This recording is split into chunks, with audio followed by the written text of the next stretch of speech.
তমসাগ্রস্ত রাজা পরীক্ষিতের কাছে আজ শ্রীকৃষ্ণের আবির্ভাব লীলা বর্ণনা করছে।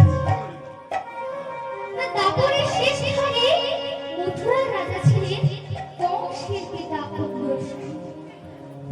তিনি কিন্তু শ্রীকৃষ্ণের পূজা অর্চনা করতেন, শ্রীকৃষ্ণের নাম গান করতেন। তাই কি হয়েছে না উগ্রসেন প্রভাত কালে শ্রীকৃষ্ণের নাম গুণগান করেছে। কেমন ভাবে গো না কলিযুগে মহাপ্রভু আমাদের মতো জীবকে উদ্ধার করার জন্য নাম লিখেছিলেন। তো তেমনই নাম কিন্তু মা ডাকার যুগে ছিল। তো সেটি কেমন হরে মুরারি মধু বৈঠকারি গোপাল গোবিন্দ মুকুন্দ সুরে হরে মুরারি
জোর করে উগ্রসেনের রাজমুকুট কেড়ে নিয়ে নিজে রাজা হয়ে সিংহাসনে বসলেন।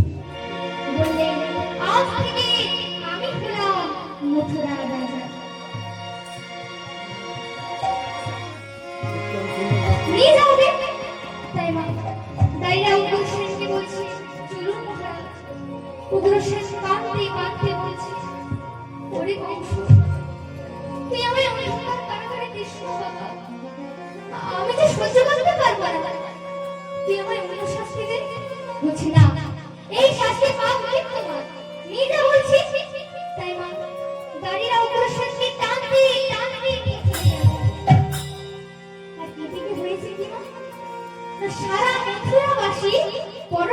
সঙ্গে বলা বলি করছে। এক ব্যক্তি আরেক ব্যক্তিকে বলছে, শুনেছো আমাদের মহারাজের কি কাণ্ড? নিজের পিতাকে বন্দি করে নিজে রাজা হয়ে সিংহাসনে বসলেন। তার পিতার অপরাধ যে ভগবানের নাম করেছিল। এই রাজ্যে যে ভগবানের নাম করে চলবে না।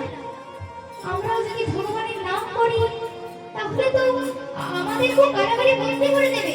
তাই চলো আমরা অন্য রাজ্যে চলে যাই। এই দেখুন মা, এই কথা প্রকাশ হতে না হতে কংসের চরেদের কাছে কথাটা পৌঁছে গেল। সঙ্গে সঙ্গে কংসের চরেরা মহারাজের কাছে গিয়ে বলছে, মহারাজ মহারাজ সর্বনাশ হয়ে গেছে। বলছে, কি হয়েছে? তোমরা তো অন্তর্ধান্ত হয়ে আমার কাছে ছুটে এসেছো, বলো নারী কি হয়েছে? বলছে, মহারাজ সারা মথুরা বাসী বলছে তারা এই রাজ্যে থাকবে না, এই রাজ্য ছেড়ে অন্য রাজ্যে চলে যাবে। বলছে, সে কি? এ কি করে সম্ভব? সবাই যদি রাজ্য ছেড়ে চলে যায় তাহলে আমি কাকে নিয়ে রাজত্ব করবো?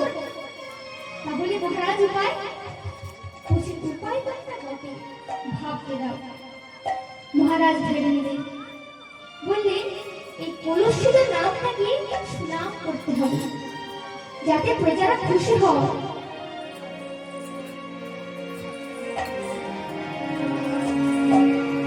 আমার একমাত্র বোন দেবকীর বিবাহ দেব একজন সৎ একনিষ্ঠ ব্রাহ্মণের সঙ্গে। সে যেন বিষ্ণু ভক্ত হয়। তো কংস বলছে, কোথায় পাবো এমন ব্যক্তি? একনিষ্ঠ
বিবাহ দেব।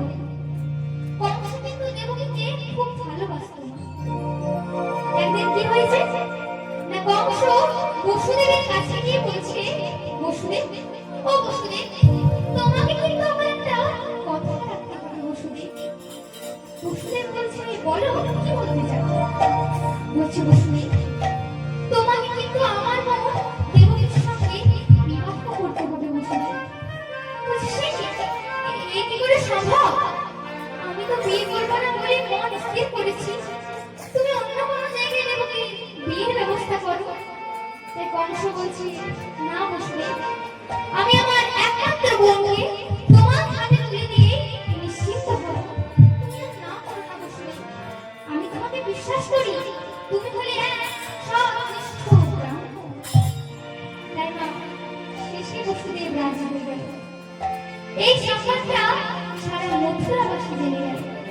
দেবলীলের পুত্র বসুদেবের সঙ্গে আজ দেবকীর বিয়ে ঠিক হয়ে গেল। তাই দেখুন, আজ দেবকীর বিয়ে। তাই কংস দেবকীকে বুকে জড়িয়ে ধরে কাঁদছে আর বলছে, দেখুন, তোকে তো আমি আর দেখতে পাবো না রে। দেবকীও কাঁদছে, বলছে, দাদা তুমি কেঁদো না দাদা, সব থেকে শ্বশুর বাড়ি যেতে হবে বলো। তাই দেখুন মা, যথা সময়ে বর এসে গেল। উলুধ্বনি শঙ্খধ্বনিতে সারা মহল মেতে উঠল। যথা সময়ে বিয়ে হলো। তাই দেখুন বিয়ের সভাটি কেমন সুখ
কংস বলছে চল তোদের কাছে আমি পৌঁছে দিয়ে আসি।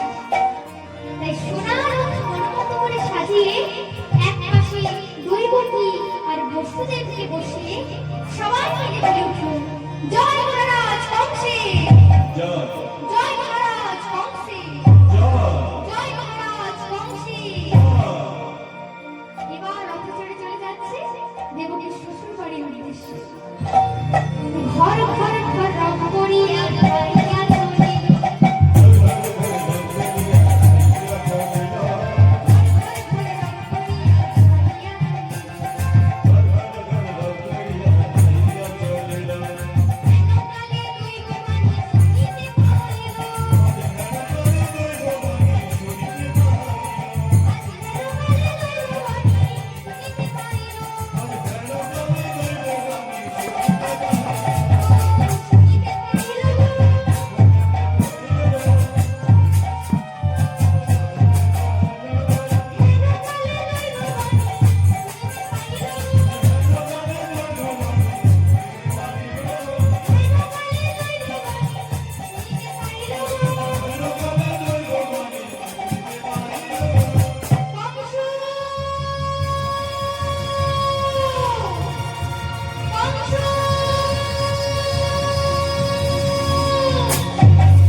কে আমার নাম ধরে ডাকলো?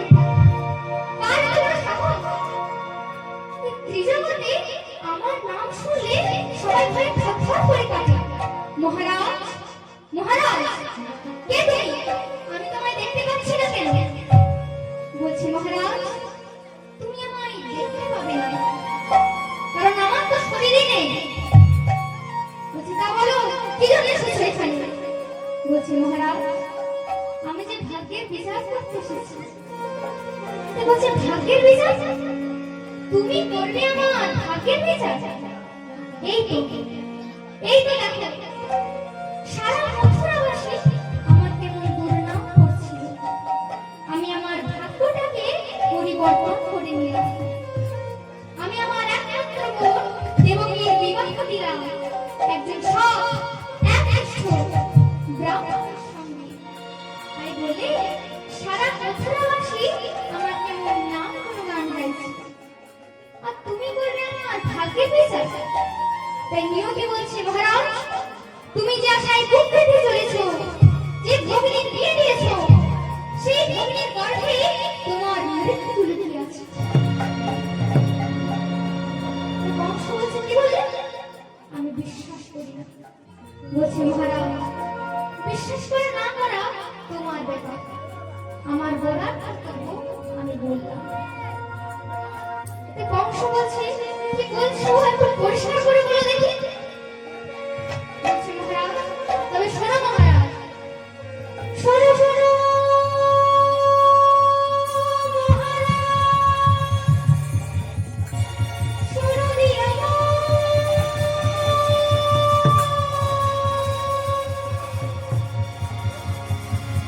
দেবী অষ্টগর্ভে তোমায় করিবে করিবে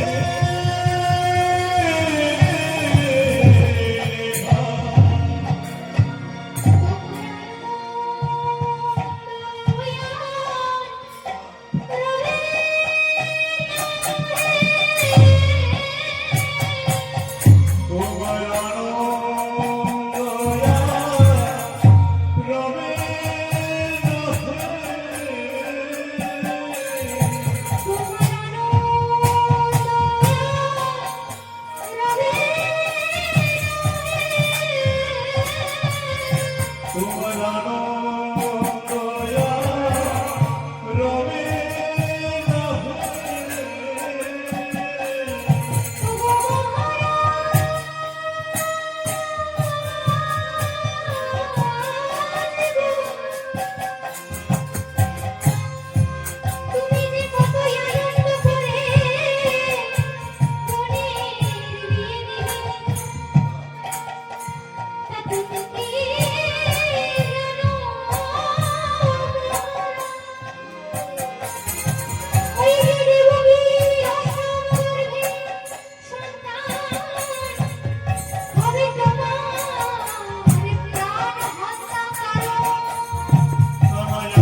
গর্ভে সন্তান হওয়া পর্যন্ত যে কোনো সন্তান জন্মগ্রহণ করবে আমি তাকে তোমার হাতে তুলে দেব মহারাজ। তবু তুমি দেবকীকে হত্যা করো না। দেখুন মা, এই সুযোগে কংস বলছে ঠিক আছে ঠিক আছে, আমি যদি দেবকী আর একটা সন্তানকে হত্যা করি তাহলে আমার মৃত্যুর ভয় থাকবে না। তবে শোনো বসুদেব, আজ হতে আমি তোমাদের অন্ধকার কারাগারে নিক্ষেপ করব, যাতে তোমাদের মিলন না হয়। এই বলে কংস বসুদেব আর দেবকীর গলায় যে ফুলের মালা ছিল সেগুলি ছিঁড়ে ফেলে দিল এবং বলছে, "এই, কে আছিস?" সঙ্গে সঙ্গে দাঁড়িয়ে এসে বলছে, "বলুন মহারাজ, আমাদের কি করতে হবে?" বলছে, "যা, এই দুজনকে লোহার শৃঙ্খল পরিয়ে আমার অন্ধকার কারাগারে নিক্ষেপ করে দে।" এক পাশে উগ্রসেন আর এক পাশে দৈবকী আর বসুদেব কাঁদছে আর ভগবানকে ডাকছে।